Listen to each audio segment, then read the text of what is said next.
What's going on, guys, and welcome back to another video. Season of Discovery has been out for over a week. We've done 4 lockout resets for the BFD raid, which has given me enough information to analyze some logs and figure out what the top players for each class are doing. Now, today we're going to be taking a look at the Feral Druid. So without further ado, guys, let's dive in.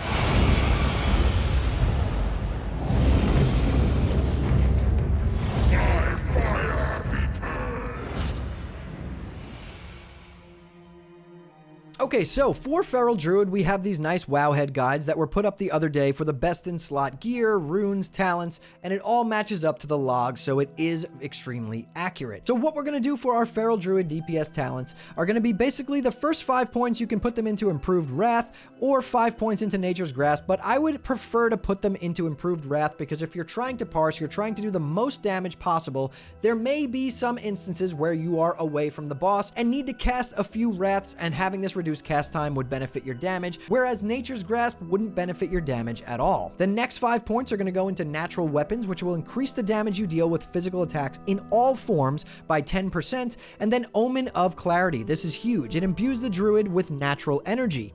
Each of the Druid's melee attacks have a chance of causing the caster to enter a clear casting state. This clear casting state reduces the mana, rage, or energy cost of your next damage or healing spell or offensive ability by 100%. So this is basically a 10-minute buff that you're going to keep applying to yourself. And then you have 5 points left over, and we're going to throw those 5 out of 5 into Furor in the Restoration tree. This will give you a 100% chance to gain 10 rage when you shapeshift into bear or dire bear form, or 40 energy when you shapeshift into cat form. So this will be the only version of power shifting you have available to you at this level. And then as for our runes, we have Wild Strikes on our chest. This is basically Wind Fury. You all already know what this is. There is no better rune here for DPS. On our hands, we're going to be taking Mangle, which at this level is going to be one of our main damaging ability. This is basically going to be most of your damage and how you generate combo points at this level. Legs, we're going to be putting Savage Roar on here. This is a finishing move that increases your physical damage done by 30% while in cat form. The more combo points you have when you cast Savage Roar, the longer the buff will stay active before you have to refresh it again. So now let's take a look at some of the logs. Cyclonegist is the top Feral Druid right now. This guy is doing a ton of damage, 93.2k damage. He was the top overall damage in their last raid. So let's take a look exactly at what he's doing. 44% of his melee damage is coming from his white hits, and then 41.36% is coming from Mangle. This was a little bit surprising to me. I'm not a Druid main. I do enjoy Feral Druid DPS a lot, but I was very, very surprised to see Mangle here instead of Shred. So it looks like Shred is actually the least amount of damage he's doing. He only cast Shred 14 times in the entire BFD raid. This is all the encounters, every boss encounter. So 14 Shreds were cast, 133 Mangles were cast here. So it's clear here what's going on.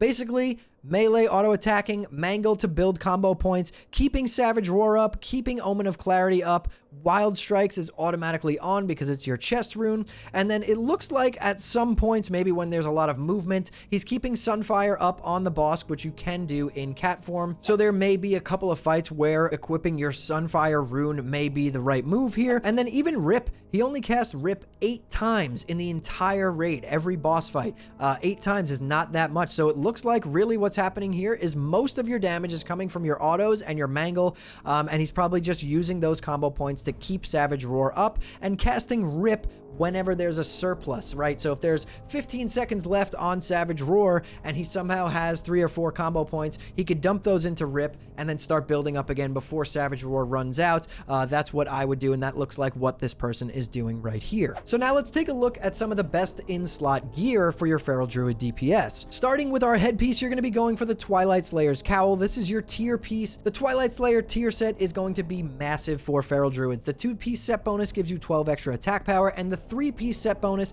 gives you an extra 1% chance to hit. So this would be your best in-slot helm, but a good second one would be the Artemis Cowl that drops off Lady Cerevis. So if you haven't seen the Twilight Slayer's Cowl yet, you can definitely pick up the Artemis Cowl to get you there. This is another really good helm. This is 7 agility, 6 stamina, 24 attack power. It's pretty huge. If you're Horde, you can go ahead and farm your Humbert's helm out in Hillsbrad Foothills. It drops from the Dungarak Rifleman. This is not easily farmable for Alliance. You You cannot farm this on Alliance at all. The only way you're going to get this on Alliance is if you pick it up on the neutral auction house, which I have a feeling Horde would be jacking up the price since they're the only ones that can actually farm this. As for your shoulders, the best in-slot shoulders, even throughout the entire raid, are the Bristlebark Amis shoulders. These shoulders are BOE and they have a lot of ways to drop, but their drop percentage chance is really, really low. I think it's under 1%, but they do drop off some mobs in Ashenvale if you want to look that up and go farm that while you're out there doing things. However, you can't guarantee that you're going to get those. So Mantle of Thieves, this is a BOE drop in RFK. These are going to be pretty expensive. If you can get your hands on them, they're really, really good. Or the Sentinel Pauldrons that drop off Akumai with 8 agility, 10 stamina. These are just really nice shoulders in general, but they still wouldn't outperform the Bristlebark Amis because these are going to give you 3 strength and 6 agility. So technically, if you really crunch the numbers, the DPS increase from this to this is not that big. So go with whatever you can get your hands on for this slot. As for our back piece, we have the Sergeant's Cloak. As you guys know, they redid the Sergeant's Cloak. It's actually really, really good now. It gives you 4 strength, 4 agility, 4 stam, 4 intel, 4 spirit, basically 4 of every single stat. And all you need to do is achieve rank 3 in PvP, which is really not that hard. You just need to go do some Ashenvale events and a few Warsong Gulches, and you'll be there. But the next in line would be any Cape of the Tiger. That's going to give you 4 agility or 4 strength. If you could pick something up off the auction house fairly cheap, you could pick up the Shimmering Thresher Cape off Gamura, which gives you 6 strength, 6 spirit. The Cape of the Brotherhood off Edwin Van Cleef, which gives you 6 agility, 3 stamina. The Waterproof Scarf off Lady Cerevis, which gives you 6 agility, 6 spirit. Or the Glowing Lizard Scale Cloak, which gives you 6 agility, 2 spirit, and drops off Scum in Wailing Caverns. As for our chest piece here, we're going with the tier piece. Again, the Twilight Slayer's Tunic, 13 agility, 9 stamina. It's just too big to pass up, and those set bonuses are massive. Until you get your hands on that, though, you can pick up Wrangler's Wraps of Power maybe on the auction house. Next in line after that would be the Nightwalker Armor. This drops off Nightbane Tainted ones out in Duskwood, so this might be easier to farm if you're Alliance. It is a BOE drop that has about a 2% chance to drop, so it might not drop too quick, but you will eventually get it if you farm these Nightbane Worgans out there. It's really good. I mean, 9 strength, 4 stamina is really, really good for feral DPS. And then for Horde only, you can get the Panther Armor that gives you 2 strength, 9 agility. And then for Alliance, obviously the Defias Brotherhood questline to kill Edwin Van Cleef and grab his head in Dead Mines. The Tunic of Westfall, 11 agility, 5 stamina. This is just really, really big. So this would be your easiest thing to go for. And then you can move up from there. Maybe get the Nightwalker Armor, or if you could pick up the Wrangler Wraps of Power until you get your tier piece to drop. As for our wrist slot, we have the Bindings of Serikis that drop off Gamura, the turtle boss in BFD.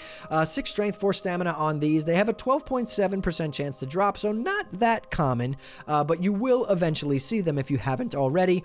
Or you can pick up the Jurassic Wrist Guards, which have 2 strength, 5 agility on them. Those will be really, really nice. And on our hands, obviously the best in slot here would be the Void Touched Leather Gloves. You do need to be a leather worker to get these, and there is a pretty lengthy quest line to unlock the pattern to be able to craft these, but they are massive. You only need 100 leather working, which is not that bad, but they give you 6 agility, 6 stamina, 4 spirit, 1% chance to hit, and an on use that will increase your attack speed by 10% as well as your threat. So you do have to watch out for your threat there, but to be honest, I haven't seen that being an issue. The 10% attack speed that you get off of these gloves is just absolutely massive. Next in line would be the Wolfclaw gloves that drop off trash in Razorfen Crawl. These are 5 strength, 6 agility, 6 stamina. They might be pretty pricey, but if you can get your hands on them, I would. The Brawler gloves, again, these are 8 strength, 7 stamina, another good option here.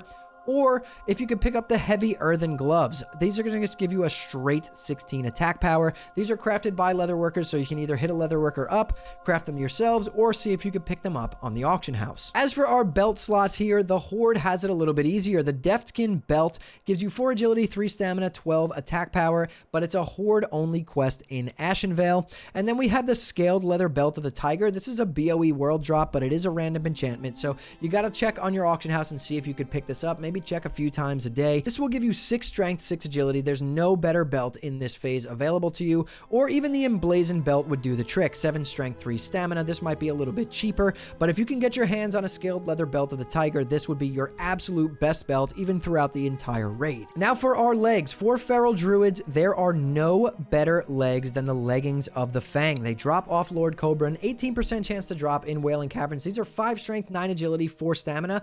Farm Wailing Caverns, Horde or Alliance, until you get these legs. These are the best legs that you can have in this phase. There are no better legs that drop in the raid. No matter what you do, no matter what you find, there will be no better legs. So make sure you're farming your leggings of the Fang. I know it's tedious if you're having really bad luck, but you will eventually get them. The drop rate isn't that bad. As for our foot slot, yep, this is going to be our tier piece. We have the Twilight Slayer's foot pads, 5 strength, 7 agility, 7 stamina. And again, those set bonuses, getting that 1% hit and that 12 attack power is just massive. So hopefully you can get these to drop for you fairly quick. And then we have the Skinwalkers from Gellyhast, also in BFD. These are not bad boots. They're cloth, but they're 4 strength, 7 agility, 7 spirit. These would be your second in line pair of boots. And then the Feet of the Lynx, which are a world drop. These might be pretty pricey, so I would try and go for the Warsong boots from the Warsong Supplies quest in Ashenvale for 8 agility, 6 stamina. These would be your easiest ones to get before going into the raid if you don't want to spend a fortune on Feet of the Lynx. Next in line, we have our neck piece, the High Tide Choker that drops off Baron Aquanos, 7 strength, 4 agility. This is just massive. There's no better neck that you're going to get when it comes to DPS, but you can always pick up a Spectral Necklace of the Tiger on the auction house if you can find it for that 4 agility, 4 strength. You also have the option of the Glowing Fetish Amulet if that drops and nobody else really needs it. That drops off Kelris. It's 6 strength, 6 stamina, or the Scout's Medallion or the Sentinel's Medallion. All you have to do for this is get honored with Warsong Outriders or Silverwing Sentinels, which is not that hard to do right now, and that's going to give you 6 agility and 2 stamina. As for our rings, clearly the Thunderbrow ring is our best in slot for that 8 strength, 3 agility. However, if you do seem to find this on your auction house, it is going to be so expensive that most people will not be able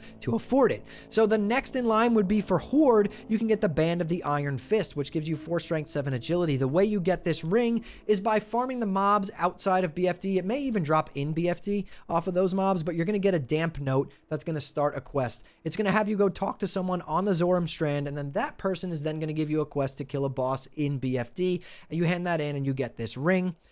You also have the Silverlane's Family Seal, which drops off Baron Silverlane in Shadowfang Keep, 7 strength, 3 stamina. This is a really, really nice ring. And then you also have your Legionnaire's Band and Protector's Band from getting honored with your Warsong rep for 4 strength, 4 agility, and 2 stamina. These rings would be the easiest to get, to be completely honest, and farm the Baron Silverlane ring if you're Alliance. For Horde, you clearly want to get this, but you can't get that before going in the raid because the quest is to kill a boss in the raid. So the PvP rings are really good, and the Baron Silverlane Family Seal from Shadowfang Keep. As for our trinket slot, there's only one trinket here that's going to benefit our DPS, and that's the Avenger's Void Pearl. But you are going to need to clear BFD and win the giant pearl at the end that drops off Akumai to get this trinket. So basically, when you kill Akumai, he drops a giant pearl. It works the same way as the Oni head. You're going to take that pearl once you win it. You're going to head to Darnassus. You're going to hand it in. It's going to drop the world buff, and you're going to be able to select this trinket. This is the one you would take. It's 10 shadow resistance and 18 attack power. For your other trinket slot, you could just fill it with like an insignia of the Alliance or the Horde, or a rune of duty from your Warsong rep, which will just give you 4 stamina and 3 health per 5 seconds. Now, as for our weapon, Fist of the Wild that drops off Lorgus Jet in Black Fathom Deeps is obviously the best here. It's basically 6 of every single stat and then extra 59 attack power in cat or bear form. This is pretty huge, but next in line to this, even for Horde, it's worth farming Smite's Mighty Hammer. The 11 strength 4 agility on this is just massive, and there's nothing that really compares to this. You could purchase a Slag Hammer off the auction house, which is really big, but it drops from Trash and Razorfen Crawl, so I'm assuming that if you do find this on the auction house, it's going to be extremely expensive. And until you can get your hands on one of these 3, you can always purchase a hefty Battle Hammer of the Tiger off the auction house if you can find it. That'll give you 4 agility, 4 strength. As for your idol, there's only one option here. There's nothing that's going to increase your DPS, but you do get the mind-expanding mushroom idol that drops off Lorgus Jet. That's going to basically just give you 5 spirits. So that's basically everything, guys. If you enjoyed this video, hit that like button. It really does help me out a lot. And subscribe to the channel. Turn on post notifications so you don't miss the next time I post a video. And if you want to hang out with me live, I do stream on Twitch Monday through Friday at 8 p.m. Eastern Time at twitch.tv/hammerdance. I'll drop a link to that in the description below this video. And if you want to join an awesome Discord community, we've been growing at such a rapid rate. We have an awesome community. I'll drop a link to the Discord in the description below this video as well. We're just a bunch of like-minded people who all enjoy geeking out over classic WoW and Season of Discovery. So if that sounds like something you'd be interested in, we will welcome you with open arms. But anyways, guys, that's all I've got for you today. So thank you all so much for watching and listening in. I'll see you all in the next one.